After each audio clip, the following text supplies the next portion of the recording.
नमस्कार। आजको सन्दर्भ कार्यक्रममा यहाँहरूलाई स्वागत छ। म चन्द्रबानिया। दर्शकवृन्द, आजको श्रृङ्खलामा हामी राजनीतिक दलहरूमा गतिरोध अनि विकासमा अवरोध, अबको निकास के हुन सक्छ भन्ने विषयमा केन्द्रित भएर आज हामी छलफल गर्ने प्रयास गर्नेछौँ। अहिले कोरोना महामारीले सिङ्गो देश थलिएको छ। यो थलिरहँदा नेतृत्व कता कता हराइरहेको जस्तो अनुभूति भइरहेको छ। यो राजनीतिक दलभित्रै पनि कार्यकर्ताले त्यही महसुस गरिरहेका छन्, आम नागरिकले अहिले त्यही महसुस गरिरहेका छन्। यो महामारीबाट मुक्ति पाउने र विकासको गतिलाई अगाडि बढाउनेतर्फ सत्तापक्ष र प्रतिपक्षी दलहरूको नेतृत्वबीच भेट हुँदा कस्ता खालको अहिले छलफलहरू भइरहेका होलान्। अहिले आम जनता जान इच्छुक छन्, जिज्ञासु छन्, तर नागरिकको जिज्ञासालाई नेतृत्वले अझै चित्त बुझ्ने ढङ्गले मेट्न सकेको छैन, जवाफ दिन सकेको छैन।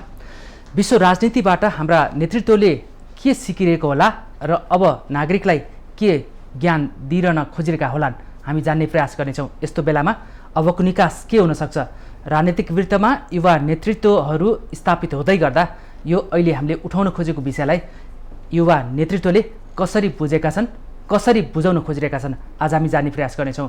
यो विषयमा कुराकानी गर्नको लागि नेपाली काङ्ग्रेसभित्र एउटा सैद्धान्तिक बहसमा रुचि राख्ने र युवा नेतृत्वमा लोकप्रिय बन्दै आउनुभएका डाक्टर चन्द्र भण्डारीसँग आज हामी जान्ने प्रयास गर्नेछौँ। उहाँ नेपाली कङ्ग्रेसको केन्द्रीय सदस्य हुनुहुन्छ र नेविसङ्घको विद्यार्थी फाँटबाट उहाँ नेपाली राजनीतिमा कङ्ग्रेसकोबाट स्थापित हुँदै गरेको एउटा नेतृत्व हुनुहुन्छ। डाक्टर साहब, स्वागत छ। धन्यवाद। विषयमा म सिधै प्रवेश गर्छु। अहिले कोरोनाको महामारीले सिङ्गो मुलुक अक्रान्त छ, जनता त्रसित रहेका छन्, कसरी बाँच्ने, कसरी आवजावत गर्ने, दैनिकी कसरी चलाउने भनेर, होइन? यस्तो बेलामा खास गरी नेतृत्वहरू दलहरू किन हराइरहेको जस्तो देखिन्छ? कोरोना भनेको मानिसले कल्पना नगरेको, मानिसले आकलन नगरेको, वैज्ञानिकहरूले नसोचेको एउटा महामारी हो। त्यससित विश्वको हाम्रो विकास जोडिएको छ। मानिसहरू यति महत्त्वाकांक्षी भए, यति घमण्डी भए, शासकहरू जसले आणविक भट्टी बनाएर विश्वको शासन र शक्ति प्रदर्शन गर्न खोजे, मिसाइल बनाएर प्रदर्शन गर्न खोजे, मङ्गल ग्रहमा गएर आफ्नो तामझाम देखाउन खोजे, चन्द्रमामा खेती गरेर सेना राखेर विश्वमा राज गर्ने सपना देखे। यो अवस्थामा हामीले गरेका तमाम विकासहरू नेचरलाई ख्याल नगरिकन गरिए। त्यसकारण नेचरले के भन्यो भने, त जति ठुलो भए पनि, तैँले जतिसुकै ताज लगाए पनि, जतिसुकै शक्तिको ताज लगाए पनि त केही होइनस् भनेर एउटा अदृश्य भाइरसले गर्दाखेरि त्यो ताज सबै ढालिदियो। त्यसको प्रभाव हाम्रो जस्तो देशमा हामीले त केही गरेका होइनौँ। हामीले नेचरलाई डिस्ट्रोय पनि गरेका छैनौँ, नेचरभन्दा बाहिर पनि गरेका छैनौँ तर विश्वका मूर्ख शासकहरूले गर्दा त्यो कोरोना चाइना हुँदै घुम्दै विश्व भ्रमण गर्दै भारत हुँदै नेपाल आएको छ। यो अवस्थालाई हामीले चाइनामा हुँदै हामीले सोच्न पर्थ्यो। हाम्रा नेताहरूले त्यसको बारेमा सोच्न सकेनन्, अनुमान गर्न सकेनन्, आकलन गर्न सकेनन् र आवश्यकता के पर्छ भन्ने कुरा सङ्कलन पनि गर्न सकेनन्। त्यो मारमा हामीले बढ्यौँ। किन गरेनौँ भने हाम्रो लिडरसिप कस्तो थियो भने, हाम्रो लिडरसिप र हाम्रो विज्ञहरू जो छ त्यो समयमा लामो समय टेस्ट भएको लिडरसिप थियो। त्यो नेतृत्व कस्तो थियो भने आफू केन्द्रित थियो, आफ्नो सम्पन्नतामा अरूको सम्पन्नता देख्थ्यो, आफू भइसकेपछि जेसुकै होस् भन्ने गर्थ्यो, टेस्ट भइरहेथ्यो। तर यस कुरालाई पनि नेपाली जनताहरूले पनि के गरे भने, त्यसलाई मत दिँदाखेरि, विभिन्न समयमा मत दिँदाखेरि शर्त राख्न सकेनन्, प्रश्नहरू गर्न सकेनन्। प्रश्न नगर्दाखेरि उसको मोनोपोली भयो, कोरोनाको जस्तो मोनोपोली भयो। अहिले नेपालमा कोरोनाले जे गरे पनि हुन्छ नि, किन उसलाई रोक्ने कुरै छैन, किनभने आइसोलेसन छैन बिरामीलाई राख्नको निम्ति, आइसियु छैन, भेन्टिलेटर छैन, कुरै छैन नि। अहिले कोरोनालाई रोक्ने त केही कुरै छैन। यस्तो अवस्था भएपछि उसको मोनोपोली भयो। अब युरोपतिर, अमेरिकातिर उसको प्रिकसनको निम्ति सबै इक्विपमेन्ट, आइसोलेसनहरू, भेन्टिलेसनहरू, औषधि सबै गर्दा पनि उसको बढिरहेको छ।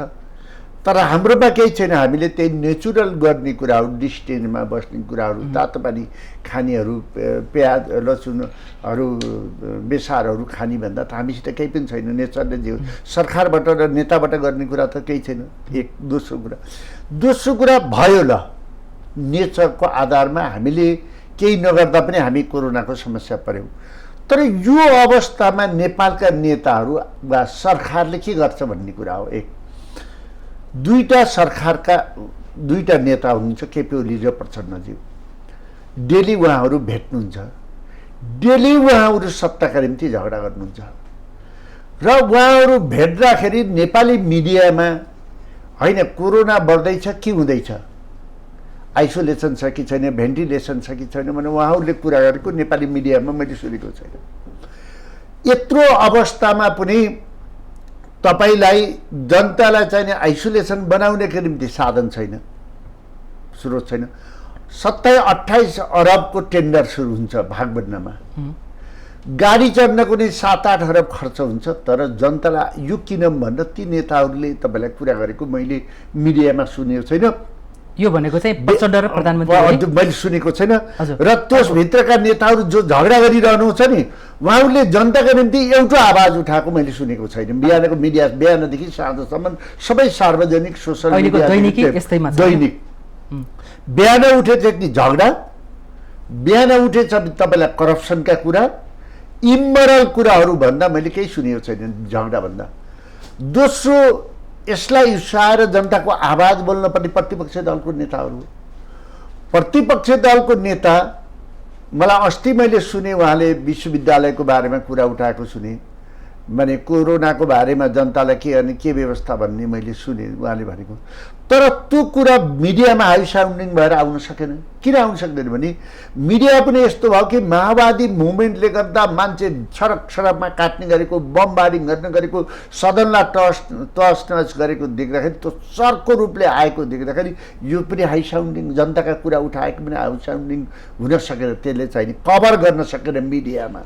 त्यसकारण मलाई के लाग्छ भने नेपाली नेताहरू, सरकार पक्ष त गैर जिम्मेवार भयो, प्रतिपक्षको नेताहरूले जसले यस कुरालाई सदनदेखि सडकसम्म उठाउँथ्यो, सदन बन्द हुँदाखेरि यस्तो क्राइसिसको बेलामा सदन किन बन्द भयो भन्दा यसको कडा अभिव्यक्तिहरू आउन सकेन हामीबाट।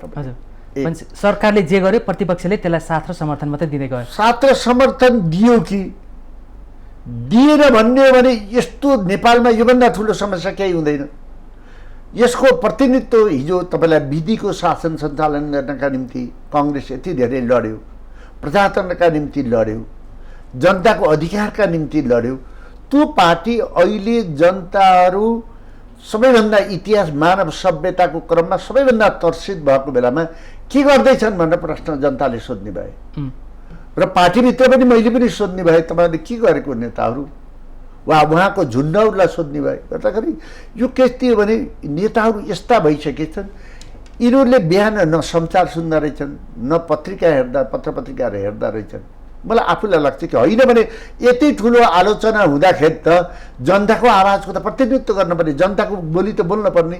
त्यसैले कर्तव्यबाट च्युत भएको हो कि जस्तो मैले आफूले अनुभव गरेको छु। डाक्टर भण्डारी भन्दै हुनुहुन्छ सत्तापक्षका ओली र प्रचण्ड मात्र होइन, विपक्षी दलका तपाईँको पार्टीको सभापति देउबा लगायतका शीर्ष नेतृत्व अहिले जनताको विषयप्रति चिन्तित देखिँदैन। होइन, पार्टीभित्र सङ्घर्ष पदको लागि नै मलाई कस्तो लाग्छ भने पुमा र एडिडास दुईटा जुत्ता छन्, तपाईँलाई थाहा छ? यी जुत्ता ती दुईटा दुई भाइ हुन् के। यिनीहरूको यति ठुलो विश्वमा मार्केट भयो, यति धेरै यिनीहरूले पैसा कमाएर यिनीहरूको जुत्ता यति धेरै पपुलर भयो, तर यिनीहरूको बिचमा यति धेरै द्वन्द्व भयो, एक अर्को काम गर्ने कामदारको बिचमा पनि लडाइँ भयो। पछिबाट यिनीहरू मरे। यिनीहरूको द्वन्द्व किन भयो, यति ठुलो लडाइँ किन भयो भन्दा यिनीहरूको प्रेमिका एउटै रहेछ क्या, पत्ता लाग्यो। यिनी दुई भाइकै प्रेमिका एउटै रहेछ। नेपालको नेताहरूको पनि एउटै प्रेमिका रहेछ क्या, चाहे काङ्ग्रेस होस् चाहे नेकपा होस्। कम्युनिस्टभित्रको पनि प्रचण्ड र उहाँ केपीजी झगडा गरे पनि, वा त्यो ग्रुपका नेताहरू झगडा गरे पनि त्यो प्रेमिका भनेको सिंहदरबारको कुर्सी, त्यो पैसा रहेछ, कसरी पैसा कमाउने भन्ने, ठुलो घर बनाउने, यिनी प्रेमिका रहेछन्। मलाई लाग्छ हामी पनि कमजोर भएको देख्दाखेरि अरूले प्रश्न उठाउने भयो कि यिनीहरू पनि किन, यिनीहरू त सबैभन्दा जोरदारले बोल्न पर्ने हो जनताको, किन जनताका आवाजमा यिनी तपाईँलाई जुममा म्युट गरेर किन बसिरहेका छन् भनेर जनताले सोध्ने भए वा सञ्चारकर्मीले सोध्ने भए। आज सञ्चारकर्मीहरू यति बुलन्द तरिकाले बोल्छन्, पार्टीका साना कुरा आउँदा झगडा गर्ने, त्यो हाइलाइट हुने मिडियामा, जनताका कुरा आउँदा किन उठ्दैनन्।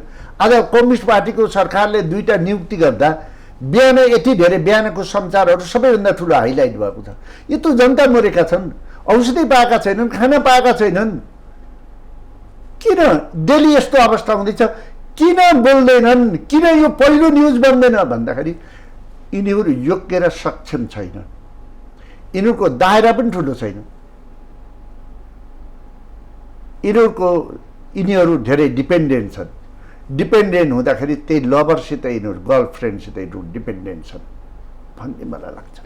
सिंहदरबारभित्र बसेकी प्रेमिकाको प्रतीक्षामा नेतृत्व देखिन्छ। यहाँले अहिले भन्दाखेरि सुनिरहेको छु एउटा विचारमा द्वन्द्व हुनुपर्छ भन्ने लाइनको तपाईँ हुनुहुन्छ होइन। अहिले यहाँले भन्दाखेरि सत्तापक्षलाई मात्रै भनिरहनु भएको छैन, प्रतिपक्षलाई पनि जोडिनु भएको छ। तपाईँको अहिलेको विश्लेषणले आम दर्शकले चाहिँ डाक्टर चन्द्र भण्डारीले सही विश्लेषण गर्नुहुन्छ भन्नेमै बुझाइ होला जस्तो लाग्छ। हरेक प्रश्नको सत्तापक्ष र विपक्षी दुइटालाई जोडेर नै उत्तर दिनु होला होइन। यति हुँदा पनि अब जस्तो 2टा नियुक्ति हुँदाखेरि हाई साउन्ड हुने होइन, जनताको समस्याहरू कोरोनाको सङ्क्रमणले प्रभावित भइरहँदाखेरि, महामारीले प्रभावित भइरहँदाखेरि कस्तो छ अवस्था भनेर कहीँबाट नबोलेको सुनिनुमा अब नेतृत्व चाहिँ विचार सुन्ने भएको, संवेदनहीन भएको भनेर बुझ्न सकिन्छ। यो कस्तो रहेछ भने आफ्ना पार्टीको इतिहास छ। कम्युनिस्टहरू वास्तविक हिंसाबाट आए, लुटपाटबाट आए, संस्कृतिको विनाशबाट आए र नेपाल जस्तो ठाउँमा अरूको बुई चढेर आए। कङ्ग्रेस अत्यन्त ठुलो लडाइँबाट आयो, धेरै मान्छेहरू मारिए विचारको निम्ति, दृष्टिकोणको निम्ति।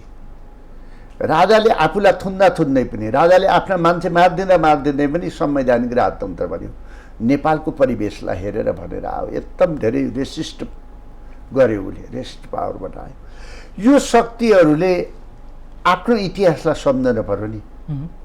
अहिले कम्युनिस्ट सरकार छ, कम्युनिस्ट सरकारले राम्रो नगरेको बेलामा, जनताको हितको निम्ति काम नगरेको बेलामा यसको नेतृत्व त कङ्ग्रेसले लिन पर्यो नि, कङ्ग्रेसको नेताहरूले लिन पर्यो नि। कङ्ग्रेसको नेताहरू साइलेन्ट किन, कङ्ग्रेसको नेताहरूले परिचालन गर्ने किन नगर्ने आफ्ना कार्यकर्तालाई किन, एक यो प्रश्न उठ्छ। दोस्रो कुरा, अहिले भलै सडकमा जाने बेला होइन, सरकारलाई सहयोग गर्ने बेला भयो। सरकारलाई यो कोरोनाको समयमा पार्टीले सहयोग गरेको छ, यो अत्यन्तै राम्रो कुरा हो। उसले आफ्नो पहिचान पनि देखाउनुपर्छ, यो ठिकै हो, यो राम्रो पक्ष हो। तर देशमा जनताले केही पनि नपाउने, डेली बिहानदेखि साँझसम्म करप्सनका कुरा आउने, यो किन? फेरि आफ्नो पार्टीभित्र सामान्य कुरा उठ्दाखेरि सबै झगडा गर्ने, मिटिङहरू बहिष्कार गर्ने, जनताको समस्या आउँदाखेरि किन बन्द नगर्ने? आफ्नो पार्टीभित्रै पनि इन्टरनल फाइट किन नगर्ने? जनताको हितका निम्ति, जनताका निम्ति। र पार्टीले फेरि सरकारसित किन नगर्ने? यो कुरालाई हामीले निहालेर हेर्नुपर्छ। मैले यसलाई नजिकबाट हेर्दा मैले के देखेको छु भने हामी नेपालमा धेरै जतिसुकै परिवर्तन गऱ्यौँ, ठुला परिवर्तनहरू गऱ्यौँ, गर्दाखेरि कति धेरैजसो परिवर्तन हामीले अरूको बुई चढेर गऱ्यौँ जो हाम्रो हितमा थिएन। त्यो भनेको चाहे गणतन्त्रको सवाल, मैले भन्छु तपाईँ, ती सबै कुरा कति हाम्रो हितमा थिएनन् त हाम्रो क्षमतामा पनि थिएनन्। जस्तै हामीले स्ट्रक्चर बनायौँ नि, संरचना बनायौँ। संरचना बनाउँदा यति धेरै संरचनाहरू हामीले बनायौँ कि हाम्रो राजस्वले भ्याउन नसक्ने, अरूको ऋण लिनुपर्ने बनायौँ होइन। अर्कोतिर हामीले यस्तो पोलिसी बनायौँ कि सबै युवायुवतीहरूलाई विदेश जाने पोलिसी बनायौँ र नेपाललाई खोक्रो बनाउने। हामी 30 लाख युवाहरूलाई बाहिर ल्यायौँ, जसलाई उसले प्राप्त गरेर 8.5-9 खरब राजस्व नेपालमा आउँछ। जम्मै एउटाको हामीले कन्भर्ट गऱ्यौँ भने 25,000 तलब आउँछ। त्यो त हामीले 40,000 प्राप्त गर्ने नेपालको थलो बनाउँथ्यौँ नि। केवल सजिलो बाटो हामीले रोज्यौँ, नेपालको विकासका निम्ति होस्, नेपालको समृद्धिको निम्ति होस्, वा तपाईँलाई अरू विकल्पहरू खोजेनौँ। केवल नेपाललाई हामीले राजनीति गर्ने मात्रै थलो बनायौँ। केवल चुनावमा जाने, जसरी हुन्छ जुत्ने, पैसा कमाउने, पैसा लुट्ने, जनता गरिब गए हुन्छन्, कहिले अरब जाने, कहिले कहाँ जाने, मेरा केटाकेटीलाई चाहिँ सर्भिस लगाइदिए भन्ने। नेपालमा यत्रो रिसोर्सेस छ, यत्रो जलविद्युत छ, जनतालाई यसलाई सेयर हालिदिउँ, जनतालाई धनी बनाऊँ, यत्रो हिमालको पानी छ, यो पानी उत्पादन गरेर अरबतिर बेचौँ, यत्रो नेपाललाई अर्ग्यानिक क्षेत्र बनाऊँ, यस्तो चाहिने शिक्षा र स्वास्थ्यको निम्ति यति राम्रो क्लाइमेट छ, यसको हब बनाऊँ, यहाँको जडीबुटीको बेस्ट प्रयोग गरौँ, हाम्रो चाहिने मौलिक खाना छ, यो खानालाई त्यसरी प्रयोग गऱ्यौँ, हिमाल पहाड र तराईको आफआफ्नो महत्त्व छ, त्यसको अनुसार त्यहाँको कल्चर, भाषा, वेशभूषाको विकास गरेर एकअर्कालाई डिपेन्ड गराउँ। यो सोचै नेपालमा हाम्रो पलाएन। किनभने कुनै पनि विज्ञहरूमा पनि त्यो किन भयो भन्नुहुन्छ भने मैले यसको बारेमा तपाईँलाई पनि यो कुरा पढ्नु होला भनेको थिएँ मैले। किन भयो भने हामीले विगतमा सबै जति राम्रा काम गऱ्यौँ त्यसको मेमोरिज हामीले राखेनौँ। त्यो मेमोरिज कहाँ राख्नु पर्थ्यो भने विश्वविद्यालयमा राख्नु पर्थ्यो। विश्वविद्यालयमा राखिसकेपछि विद्यार्थीले पढ्थे, प्राज्ञिकहरूले पढ्थे। त्यो पढिसकेपछि तपाईँलाई के थाहा हुन्छ भने मेरो देश, मेरो गौरव, मेरो धर्म, मेरो संस्कृति, मेरोपन, मेरो मौलिकता भन्ने हुन्छ। त्यसको आधारमा टेकेर बल्ल विज्ञहरू उत्पादन हुन्छ, इन्टेलिजेन्सियाको प्रयोग हुन्थ्यो। त्यो इन्टेलिजेन्सियाको प्रयोगबाट नेपालको न्यारेटिभ बन्थ्यो, त्यसको आधारमा नेपालको विकास हुन्थ्यो। म को भन्ने बल्ल त्यो थाहा हुन्थ्यो। यी केही कुरा पनि थाहा नभइसकिसकेपछि नेपाल के भने व्यक्तिमा डिपेन्ड भयो। व्यक्तिमा डिपेन्ड हुँदा हुँदै त्यो व्यक्ति भ्रष्टहरूबाट घुम्यो वा अन्तर्राष्ट्रिय दलालहरूबाट घुम्यो गर्दाखेरि नेपाल चाहिँ नि अप्ठ्यारोमा पर्यो। यति मात्रै हो।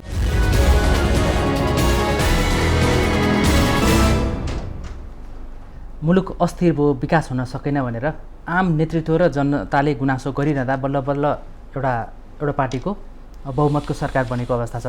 त्यसो हुँदाहुँदा पनि एउटा अस्थिरताको राजनीतिक रूपरेखा अहिले देखिरहेको अवस्था छ होइन। यो यस्तो हुनुमा पनि के कारण देखिन्छ? नेतृत्वमा चाहिँ खालि जनताको सरकारभन्दा नेतृत्वको आफ्नो व्यक्तिगत स्वार्थ मात्रै बढी हावी भएर हो, या चाहिँ नेपालीले नचाहेको व्यवस्था थोपरिँदाखेरि अहिले अस्थिरता आउन लाग्यो? मैले आज एउटा कुरा भने, केपी ओली यत्रो 15 वर्ष 16 वर्ष जेल बस्नु, शेरबहादुरजी बस्नु, रामचन्द्रज्यूहरू बस्नुभयो, यति धेरै जेल बस्नुभयो। केपी ओली चाहिँ हिंसात्मक पार्टीबाट नेतृत्व गर्नुभएको। शेरबहादुर र रामचन्द्रजीले पिस प्रक्रियाबाट नेपाललाई डेमोक्रेसी ल्याउने प्रक्रियाको नेतृत्व गर्नुभयो। केपी ओलीजी पटकपटक प्रधानमन्त्री हुनुभएको छ, शेरबहादुरजी पटकपटक हुनुहुन्छ। प्रधानमन्त्री नभए पनि विभिन्न शासनका विभिन्न अङ्गमा पटक सभामुखदेखि लिएर बस्नुभएको छ रामचन्द्रजी। यति धेरै कुर्बानी गरेको नेताहरूलाई, लगानी गरेको नेताहरूलाई म धेरै भन्न चाहन्न, तर उहाँहरूको दायरा किन कम हुँदैछ? उहाँहरूको सोचमा किन कमजोरी हुँदैछ? उहाँहरूले देशको अप्ठ्यारो बेलामा किन बोलिरहनु भएको छैन? केपी ओलीले अवसर पाउँदा काम किन गरिरहनु भएको छ? किन सानसाना कुराहरूमा अल्झिरहनु भएको छ? यो प्रश्न उठेको छ अहिले। अब उहाँहरूलाई धेरै गाली र अपमान गर्यो भने पनि धेरै उमेर गइसक्यो, उहाँहरूले कुर्बानी गरेको। तर उहाँहरूको कारणले गर्दा देश माफिया तन्त्रमा गइसक्यो। उहाँहरूको कारणले गर्दाखेरि सत्तामा भएको नजिक भएकालाई भनेको, मैले सबैलाई भनेको होइन, लोकतन्त्र लुटतन्त्रमा परिणत भइसक्यो। आज माफियाको निर्णयले देशमा सबै चिज हुने भयो। 20 जनाका निम्ति चाहे जुनसुकै शासन आए पनि 20 जनाका निम्ति देश खोक्रो भइसक्यो। 20 जनाका निम्ति यत्रो कोरोनाको बेला पनि औषधि किन्दा भ्रष्टाचार, भेन्टिलेसन किन्दा भ्रष्टाचार, आइसियु बनाउँदा भ्रष्टाचार, अरबौँको भ्रष्टाचार। यो किन भइरहेको छ? त्यसकारण उहाँ अनक्वालिफाइड हो कि उहाँहरूलाई यहाँसम्म त्यही भ्रष्टहरूले, माफियाहरूले पुर्याएका हुन्। त्यसकारण उहाँहरूले आफू जेल बसेको, आफूले पाएको दुःखको कतै अवमूल्यन त गर्नुभएको छैन आफैको? के आफैको आफ्नो इतिहासलाई अपमान त गर्नुभएको छैन? यो प्रश्न मेरो दिमागमा खेलिरहेका छन्। मैले आज यो पहिलोचोटि तपाईँको मिडियामा त खेल्दैछन्। यो के हो भन्दा अब रिसर्च गर्नुपर्ने भएको छ। एकातिर अमेरिका जस्तो यिनीहरू बुढा भयो भनौँ भने अमेरिका जस्तो विश्वको सबैभन्दा शक्तिशाली देशमा डेमोक्रेटहरूले हिजो 77 वर्षको व्यक्तिलाई राष्ट्रपतिको उम्मेदवार बनाएका छन्। उमेर पनि रहन्छ। नेतृत्व भनेको छ सुझबुझ, व्यवहारिक, सैद्धान्तिक, जनताको भावनाको अभिव्यक्ति गर्ने, नेसनलाई बोक्ने, बाहिरी प्रभावलाई रोक्ने र आफ्नो मौलिकतालाई अगाडि बढाउने हो नेतृत्व भनेको त। किन नेपाल हराइरहेको छ? नेपाल फेरि के इतिहास यसको राम्रो छैन त भन्न तपाईँले खोज्नुहुन्छ भने सबैभन्दा राम्रो देश, सबैभन्दा राम्रा जनता भएको देश। अहिले पनि तपाईँले भारत हेर्नुहोस्, अरू देश हेर्नुहोस्, सबैभन्दा स्ट्यान्डर्ड मिडिया छ। हाम्रो बारेमा इन्डियाको मिडियाले कति तल्लो स्तरमा चाहिँ डिबेट गरिरहेछ, कस्ता शब्दहरू प्रयोग गर्छ। नेपालको कुनै मिडियाले पनि त्यस्तो गर्दैन। एउटा सञ्चार माध्यम पनि राम्रो छ, शिक्षामा पनि हाम्रो राम्रो छ। भलै हाम्रा विज्ञहरू अत्यन्त तपाईँले कमजोर छन्। समयअनुसार पाठ्यक्रमहरू, परीक्षा प्रणालीहरू हामीलाई सुधार्न सकेका छैनन्। त्यता पनि यत्तिकै कमजोर छ। त्यो कमजोर भएको हुनाले त्यो कमजोर विश्वविद्यालयले निकालेका, कमजोर विद्यालयले निकालेका, कमजोर शिक्षकले निकालेका यी नेता पनि हुन सक्छन् जसमा स्वार्थमा जोडियो। यो पनि हुनसक्छ। यसको बारेमा हामी लामो विश्लेषण गरौँला। यसको लागि अहिले नै यो नै भन्ने म पुगेको छैन। यसको निम्ति एउटा रिसर्च, यसको लागि तपाईँहरू जस्ता साथीहरूबाट चाहिँ डिबेटको आवश्यकता छ। यसको रिसर्च चाहिँ अब चाहिँ आउने विद्यार्थी पुस्ताका नेतृत्वहरू जो नेतृत्वमा आउन चाहन्छन्, चाहे नेविसङको कुरा गरौँ, चाहे अनुराग सेवकको कुरा गरौँ, चाहे अन्य पार्टीका भातृ सङ्गठनहरूले, उहाँहरूले चाहिँ यसमा रिसर्च गर्यो भने अझ चाँडै चाहिँ कार्यान्वयनमा आउन सक्ला जस्तो लाग्छ होइन। यहाँले एकदमै राम्रो आई ओपन हुने विचार दिइरहनु भएको छ होइन। यसमै चाहिँ छ नि अब त्यस्ता शिक्षक, त्यस्ता पाठ्यक्रमबाट उत्पादन भएका नेतृत्व भएर यस्तो भएको होला भन्ने सवालमा यी नेताहरू पढाइमा कमजोर थिए होलान्, नेपालभित्रको परिवेश कमजोर थियो होला। 101 विदेश त घुमेका छन्, चन्द्रमा बाहेकका सम्पूर्ण ठाउँमा पुगेका छन्, भेटेका छन्, देखेका छन्, तैपनि सिकेर नेपालमा लागू गर्नपट्टि किन कन्जुसाइ देखिन्छ? कस्तो राम्रो प्रश्न तपाईँले उठाउनु भयो। यो अहिले आवश्यकता पनि हो। जति ब्युरोक्रेसी छ हाम्रो, जति पोलिटिकल नेताहरू छन्, यी सबै जनरल एजुकेसनबाट आएका छन्। जसले डिस्टिङसन लिएर आएका थिए ती कि महाराजगञ्ज प्रवेश गरे, कि पुल्चोक प्रवेश गरे, कि त तपाईँलाई विदेशतिर गए पढ्नका निम्ति, उनीहरू उतै बस्न थाले। महाराजगञ्ज पढ्ने मेडिकल मलाई लाग्छ अहिले पनि हाम्रो एउटा डाक्टर उत्पादन गर्न सरकारको 1.5 करोड जति खर्च होला। पुल्चोकको इन्जिनियर हामीले एमईसम्म उत्पादन गर्नलाई 60-70 लाख खर्च होला सरकारको। त्यो दुईटै नेपालमा छैनन्।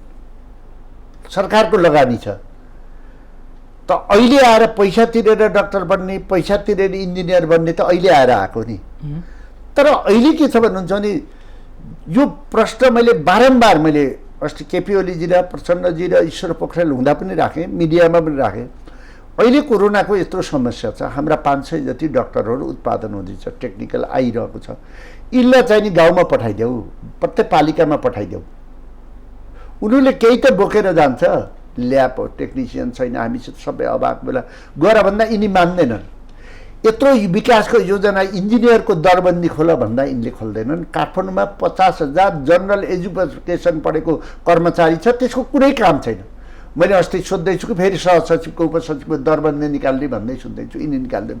किन निकाल्दैनन् भने यिनी विदेशी एजेन्टसित यिनी मिलेका छन् र फर्स्ट क्लास सिटिजनलाई हाम्रो यिनले बाहिर पठाउन खोज्दैछन्।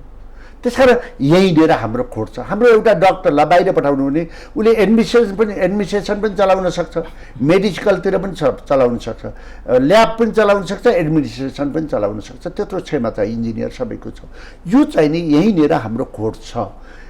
एउटा स्कलरसिपका निम्ति हाम्रा देशको ब्युरोक्रेसीले बेइमानी गरिदिन्छ, नेताले बेइमानी गरिदिन्छ। कालापानीहरू अकुपाई भएको कारण त्यही त आँखा चिम्लेर, सुस्ता अकुपाई भएको आँखा चिम्लेर न समयमा बोलिदिएको भए। सिमानामा तपाईँ ड्याम बनेर नेपाल डुबिरहेछ नि, वर्षौँसम्म सडक ड्याम बन्दा यी सरकारमा बस्नेले यिनले देख्दैनन्, देशभरि यिनी घुम्न देख्न सक्दैनन् भनेको त्यही।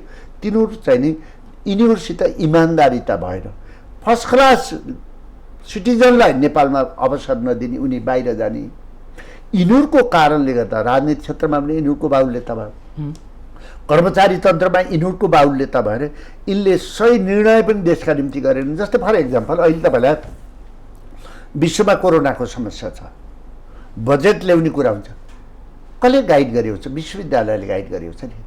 अहिले मेडिसिन कसले उत्पादन गर्दैछ भन्दा अक्सफोर्ड विश्वविद्यालय युनिभर्सिटीले मेडिसिन उत्पादन गर्दैछ भने संसारका मान्छेहरू बुक गर्न लागिरहेछन्। फार्मेसीले त गऱ्यो रहन्छ नि, विश्वविद्यालयको भित्रको फार्मेसीले अक्सफोर्डको मेडिसिन गुणात्मक हुन्छ भनेर। हाम्रो विश्वविद्यालय कति मान्छे छन्, कति प्रोफेसर, तिनको प्रयोग भएको छैन नि।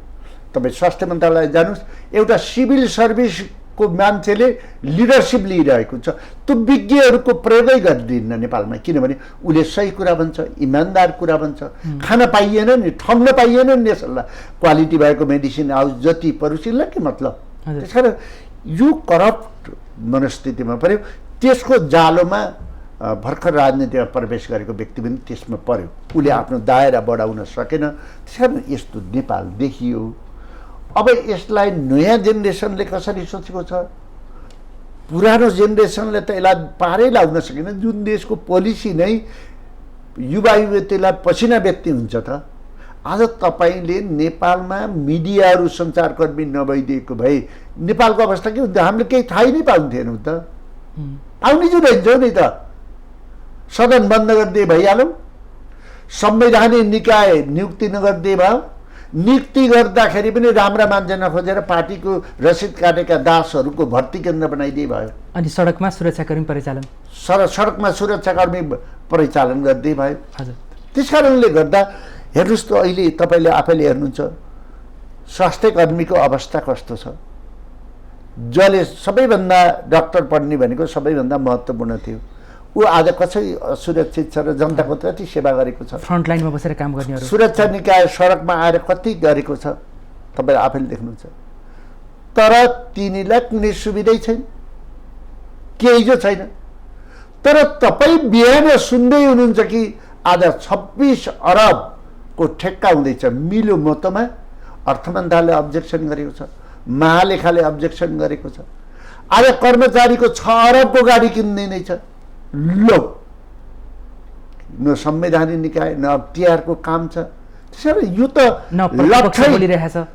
लट्ठै तरुको देश।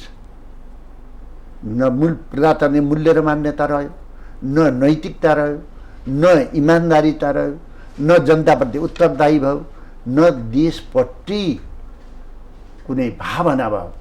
यस्ता व्यक्तिहरूको चङ्गुलमा यो देश फस्यो। अब हामी त्यही बाटोमा छौँ, त्यही छौँ। अब यसका निम्ति कसरी जाने हो?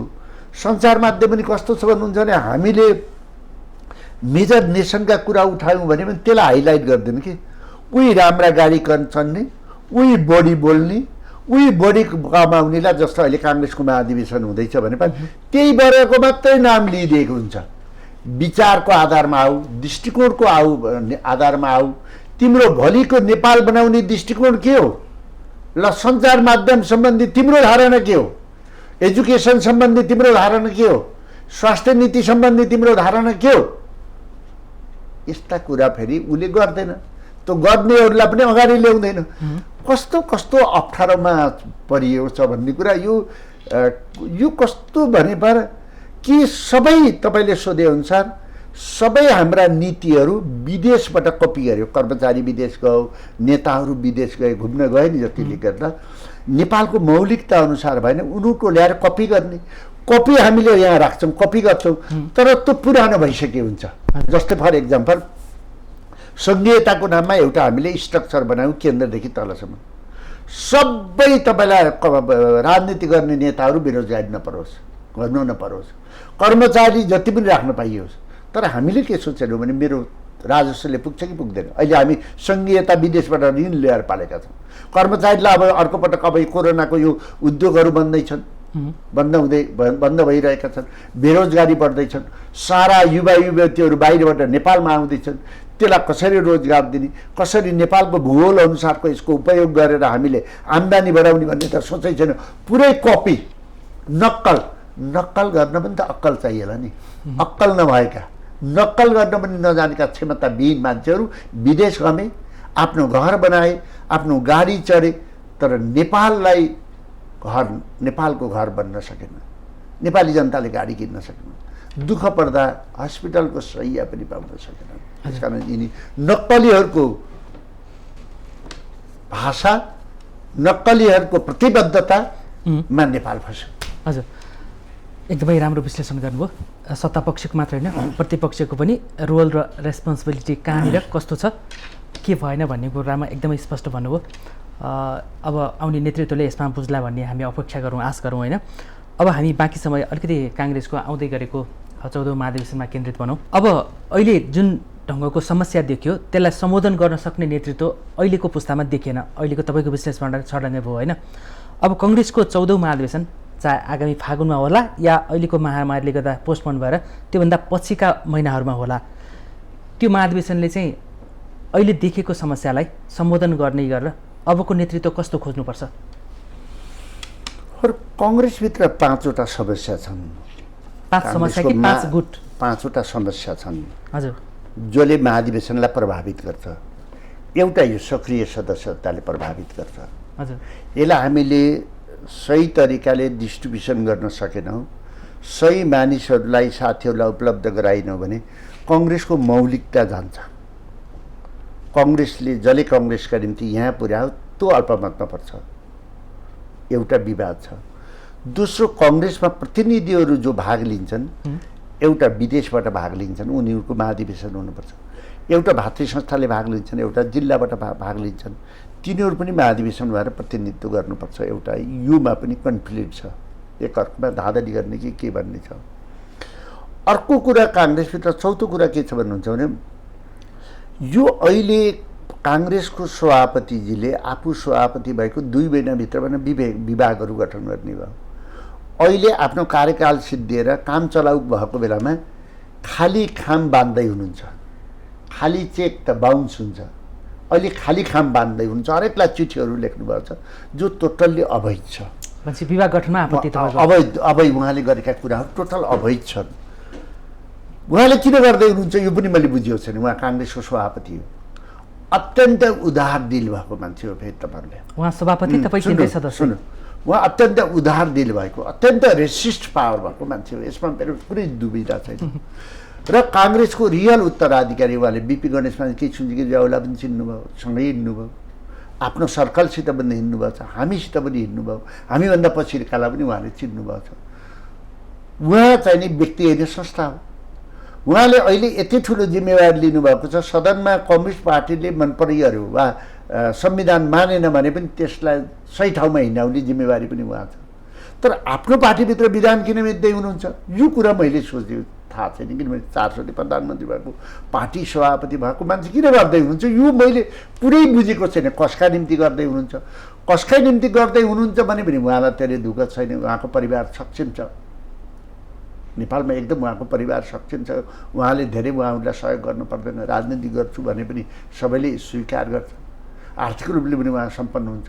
उहाँका जुन वरिपरिका कचौरीहरू छन् उहाँले धेरै मन्त्री पनि दिइसक्नु। उहाँको प्रत्येकको घर पनि बनाइसकेका छन्।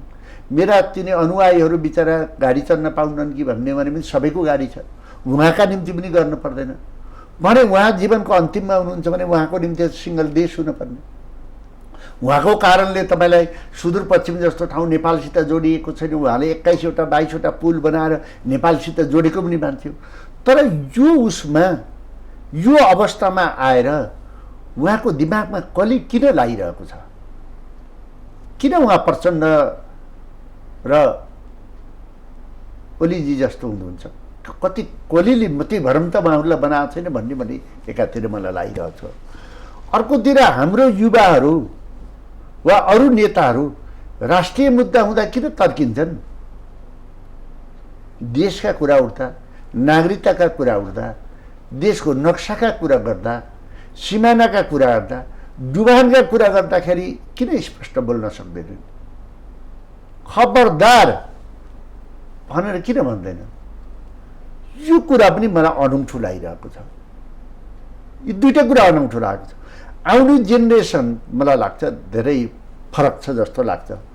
तर पनि यस्तै भातृ संस्थाहरू डेभलप गरिदियो भने त यस्तै भातृ संस्थाबाट आएका विद्यार्थीहरूले भोलि काङ्ग्रेसको असल नेतृत्व गर्छन्।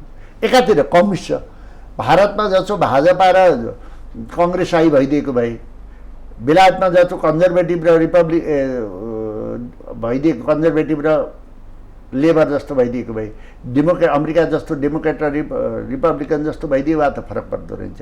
यहाँ त 2/3 दिँदा पनि काम गर्न नसक्ने कम्युनिस्टहरू रहेछन् नि, करप्सनमा रमाउने।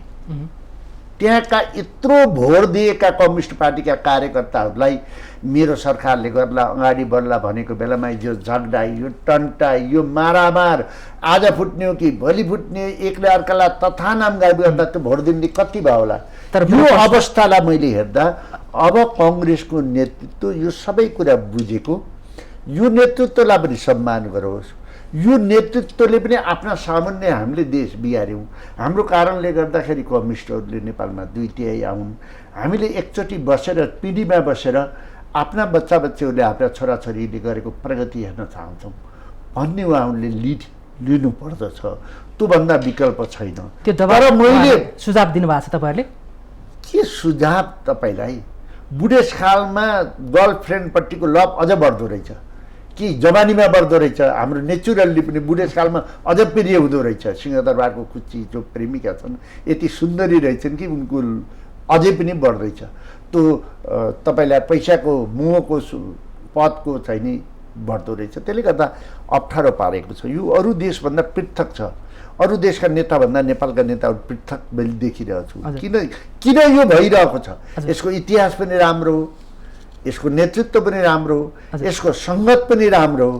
तर अहिले के निस्किँदैछ, के उत्पादन हुँदैछ, के जन्मिँदैछ, म पनि यो कन्क्लुजनमा पुगेको छैन।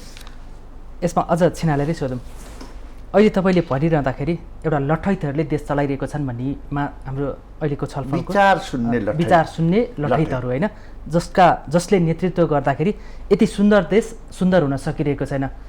एउटा क्रीडास्थल बनिरहेको छ विदेशीहरूको र बिचौलियाहरूको होइन, हजुर। त्यसलाई चिर्नको लागि चाहिँ अब हुने 14औं महाधिवेशनमा डाक्टर चन्द्र भण्डारीको आकाङ्क्षा चाहिँ के हो त? मेरो यसबाट निकास दिनुपर्छ भन्ने हो। मलाई यी धेरै नेताहरूपट्टि बढी गाली गलौज गर्यो भने झन् त्यो भीष्म पितामहले राजा हुने अधिकार पाउने, तर उनको अन्धा भएको कारणले उनले प्राप्त गरेनन्। पछिबाट चाहिँ नि उनले पछिबाट फेरि उनले प्राप्त गर्दा उनमा यति धेरै इगो बस्यो जसले गर्दा महाभारत युद्ध भयो। त्यसकारण धेरै आलोचनाले पनि तपाईँलाई फेरि ईर्ष्या बढ्छ र भोलिको पनि कसरी चलाउन सक्दैन।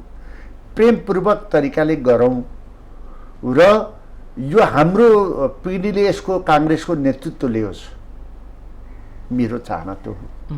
र यसलाई पनि सम्मान गरियोस्, वा उनीहरू मान्दैनन् भने पनि यसलाई विभाजन गरियोस् कि यो नयाँ पिँढीको डोमिनेसनमा अहिलेको पिँढी रह्यो भने त्यो बाहिरबाट उहाँहरूको सर्कलमा बढेको माफियाहरूलाई रोक्न सकियोस्, गलत प्रवृत्तिलाई रोक्न सकियोस्, गलत मानिसहरूको पहुँचलाई रोक्न सकियोस्, दायरा फराकिलो गराउन सकियोस् र डिपेन्डेन्ट कम होस्, डिपेन्डेन्ट नहोस् कि डिपेन्डेन्ट छ नि नेसनलिस्टहरूको बिचमा होस्, विकासवादीहरूको बिचमा होस्, इमान्दारी व्यक्तिहरूको बिचमा नेताहरू डिपेन्डेन्ट हुन्, जसले गर्दा मुलुकले एउटा कोर्स लियोस्, पार्टी पनि एउटा आफ्नो इतिहासको सम्मान गर्न सकोस् भन्ने मेरो आफ्नो धारणा हो। तपाईँले भन्दै हुनुहुन्छ कि हाम्रो पिँढीकोले चाहिँ अब नेतृत्व लियोस् भन्ने चाहनुहुन्छ होइन?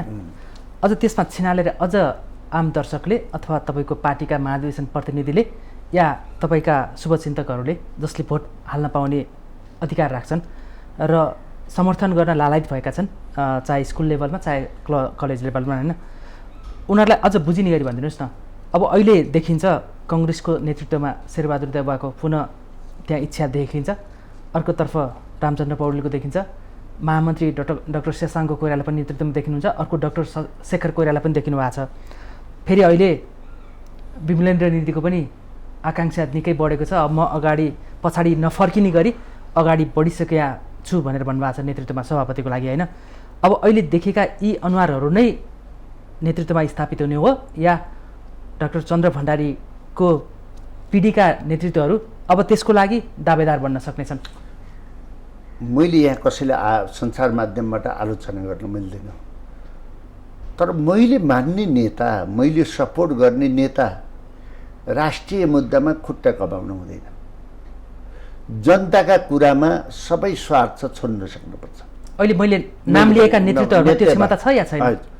त्यो आउनुपर्छ उहाँहरूमा। अहिलेसम्म उहाँहरूले गुट र उपगुटको प्रतिनिधित्व होइन, सिङ्गो देशको सिङ्गो पार्टीको प्रतिनिधित्व गर्नुपर्छ।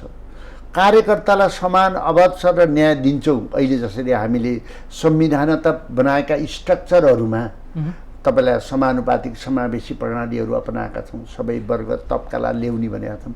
अहिले त्यसको दुरुपयोग गरिएको छ नि, गणतन्त्रको पनि दुरुपयोग गरिएको छ, समानुपातिक समावेशीको पनि दुरुपयोग गरेको छ, सङ्घीयताको पनि दुरुपयोग गरिएको छ, धर्मनिरपेक्षताको पनि दुरुपयोग गरिएको छ नि। त्यसैले यसलाई सही ट्र्याकमा राख्न सक्छौँ हामीले। कार्यकर्तालाई स्वयं अवसर र न्याय दिन्छौँ। यसलाई व्यापार हुन दिन्नौँ, यसलाई परिवारमुखी हुन दिन्नौँ, यसलाई गुटमुखी हुन दिन्नौँ, यसलाई असक्षमहरूको झुन्ड बन्न दिँदैनौँ, दासहरू मात्रै हामीले बतुल्दैनौँ भन्ने पर्यो भने यही तपाईँहरूले लिएको नामबाट पनि हुन्छ।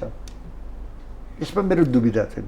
होइन भने उहाँहरूले सक्नुहुन्न भने तपाईँहरू सञ्चार माध्यमहरूले डिबेट गराउनु पर्यो। जस्तै अमेरिकाको चुनावमा डिबेट गराउँछ नि, डिबेटको आधारमा भोट आउँछ नि। म पनि चाहिरहेको छु काङ्ग्रेसको नेतृत्व गरेर अब देशको नेतृत्व गर्नुपर्ने बेला भयो। देशले दुःख पायो, जनताले दुःख पायो, इतिहासको अपमान भयो, नेपाली देशको गौरवशाली इतिहासको पनि अपमान भयो है। अब योभन्दा बढी हुन दिनु हुँदैन भन्ने कुरा मैले पनि चाहिरहेको छु।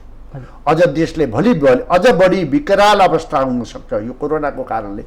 सबै नेपाली अहिले हेर्नुहोस् विदेशमा छन्, पैसा तिरिसकेका मानिसहरू दुबईमा हिजो तपाईँले देख्नुभयो, प्लेन गरेर लिएर आउँदैन, प्लेन खाली आउँछ। यस्तो करप्सन हुँदा देशको पहिले कोही भन्नु, यही मिडियाले भन्न सुन्नुपर्छ। प्रचण्डजी र तपाईँले प्रधानमन्त्रीको भेट हुँदा यो कुरा उठ्दैन? त्यतामा जान्छु। यस्तो अवस्था बरु तपाईँलाई शेरबहादुरजीले त यसको त विरोध त गर्नुभयो नि सभापतिले, तर यसको हाई साउन्डिङ हुन सकेन। अझ त्यो कुरा सुरुमा आइसक्यो। अहिले म कङ्ग्रेसभित्र प्रवेश गरिसकेँ, अब आउने नेतृत्वमा म पनि नेतृत्वको लागि दावेदार बन्न सक्छु चाहिँ भन्नुभयो। त्यो अलिकति अमूर्त जस्तो भयो। हामी आम पब्लिकलाई, टेलिभिजनका दर्शकहरूलाई, नेपाली जनतालाई, तपाईँका पार्टीका शुभेच्छुकलाई, भोटर्सलाई भन्न चाहिरहेको छु, चन्द्र भण्डारी महामन्त्रीमा उठ्ने कि उपाध्यक्षमा उठ्ने कि सभापतिको दावेदार गर्ने कि कोषाध्यक्ष बन्ने कि सचिव बन्ने कि हामीले तपाईँलाई प्लेटफर्म दिएका छौँ, आम नागरिकलाई भन्न सक्नुहुन्छ? म सेकेन्ड मेनभन्दा फर्स्ट मेन राख्ने मान्छे हुँ। फर्स्ट मेन भएर विचार प्रिभेल गराउने टाइपको मान्छे हो, मेरो नेचर हो। उसै भन्नुहोस् न त, सभापतिको लागि दावेदार म पनि यो पार्टीको उम्मेदवार हो, तर मैले भने पार्टीको उम्मेदवार होइन त, सदस्य पनि हुन्छ। होइन, नेपाली काङ्ग्रेसको सभापतिको इच्छा राख्ने व्यक्ति हुँ म पनि। तर मेरो भनाइ छ यो पार्टीलाई सही तरिकाले लैजाने पनि मेरो पनि दायित्व हो। त्यसैले म उम्मेदवार बन्ने पनि मेरो दाबीदार हो, म मिलाउलेर जानुपर्छ भन्ने पनि भन्नु। फेरि यो दुईटै कुरालाई मैले अनर्थ लगाउने लो किन भन्नुहोस् न, किन भन्नुहोस् न। समयको अन्त्यमा नेपालमा अहिले पनि हड्डीको कुनै डाक्टर छ भने अशोक बासकोटा भनिन्छ, तर उहाँको उमेर धेरै गइसक्यो, उहाँ सक्षम मान्छे। तर उहाँले सक्नुहुन्न भन्दा पनि नेपाली बिरामी उहाँसित जान चाहन्छ। अहिले कङ्ग्रेस मैले भन्छु बिरामीहरू जान चाहन्छन्। उहाँपछि यति सक्षमहरू डाक्टरहरू निस्केका छन्। नेपाली काङ्ग्रेसभित्र पनि कस्तो छ भन्नुहुन्छ भने मेरा नेताहरू पुराना पनि भइसके, डिल पनि गर्न सक्दैनौँ, समयअनुसार मुद्दाहरू पनि लिएर हिँड्न सक्दैनौँ। तर मेरो पार्टीभित्रका बिरामीहरू उहाँसित जान चाहन्छन् कि त परिवार खोज्छ, कोइराला परिवार, गणेश मान्जीको परिवार, निधि परिवार खोज्छ। म सामान्य कुनै परिवार मेरो बाउले गरेन, मैले गरेँ नि, त्यो परिवारसित आउनको निम्ति हिचकिचाउँदो रहेछ। त्यस कारणले स्वार्थ प्रश्न अलिक गाह्रो हुँदो रहेछ। त्यस कारण मेरो सञ्चार माध्यमबाट मेरो पार्टीका मानिसहरूलाई पनि हाम्रो विश्वास योग्यता हामीले बनाउनु पर्यो नि। हामी पटक टेस्ट भयौँ, जेल गयौँ, लड्यौँ, उमेर खायौँ नि। तर पनि तपाईँले पनि जोड्दाखेरि के हुन्छ भने शेखरसित जोड्नुहुन्छ, सत्सङ्गसित जोड्नुहुन्छ, निधिसित जोड्नुहुन्छ, प्रकाश मान्जीसित जोड्नुहुन्छ, हो कि होइन भन्नुहोस्, वा शेरबहादुरजी रामचन्द्रजीसित जोड्नुहुन्छ। किनभने नेपाली कल्चर यसरी डेभलप भएको छ। त्यस कारण म लड्नलाई म कुनै हालतमा म लड्छु, भन्नलाई पनि म लड्न पर्छ अहिलेको अवस्थामा यो देशको। फेरि अहिले नै फोरकास्ट गर्यो भने अथवा पहिला नै गर्यो भने फेरि माइनस गरेर किनारा लगाएर भित्तामा पुर्याउँछन् कि फेरि डर पनि छ कि? भित्तामा पनि पुर्याउँछ यो त विभिन्न शक्ति केन्द्रहरू छन् नि त, या बनाउने पनि अरू छन्, फाल्ने पनि अरू छन्। यस्तो पनि छ नि नेपालको पोलिटिक्समा।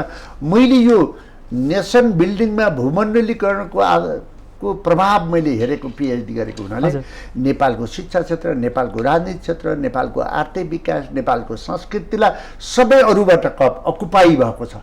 नेपालको आफ्नोपन केही पनि छैन नि त। यसमै मैले लास्टमा पोलिटिक्समा पनि हामीलाई समस्या छ। भनेपछि चाहेर पनि डाक्टर चन्द्र भण्डारी जस्ता जो अहिले नेतृत्वमा आउन चाहेका छन्, समाजलाई बुझेका छन्, विश्वलाई बुझेका छन्, विकासको मोडल यो हो भन्ने बुझेका छन्, उनीहरूलाई कङ्ग्रेसको नेतृत्वमा आउन अझ पनि गाह्रै छ अब यो पुस्तामा? गाह्रो छ, तर हामी लड्नुपर्छ।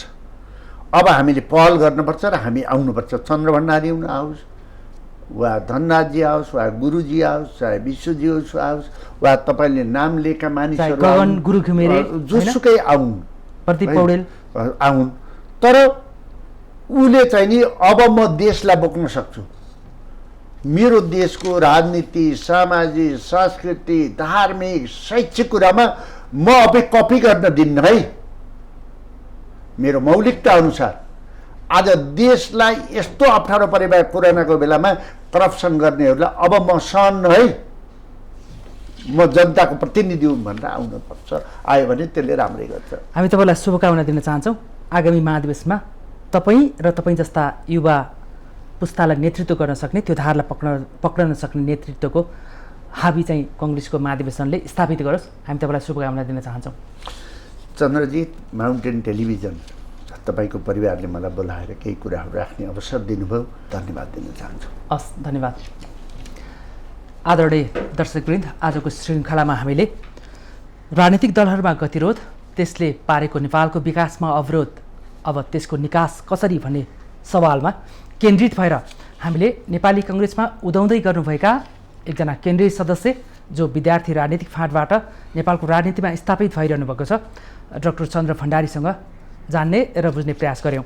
उहाँ राष्ट्र निर्माणमा भूमण्डलीकरणको प्रभाव विषयमा त्रिभुवन विश्वविद्यालयबाट पिएचडी गरेको एकजना युवाधारकोलाई पक्रने एउटा नेतृत्व हुनुहुन्छ, नेता हुनुहुन्छ। उहाँको उज्जवल भविष्यको कामना गर्दै आजको सन्दर्भबाट म चन्द्र बानिया बिदा हुन्छु। सत्य, तथ्य र निष्पक्ष समाचारको लागि माउन्टेन टेलिभिजन हेर्दै रहनुहोला। नमस्कार।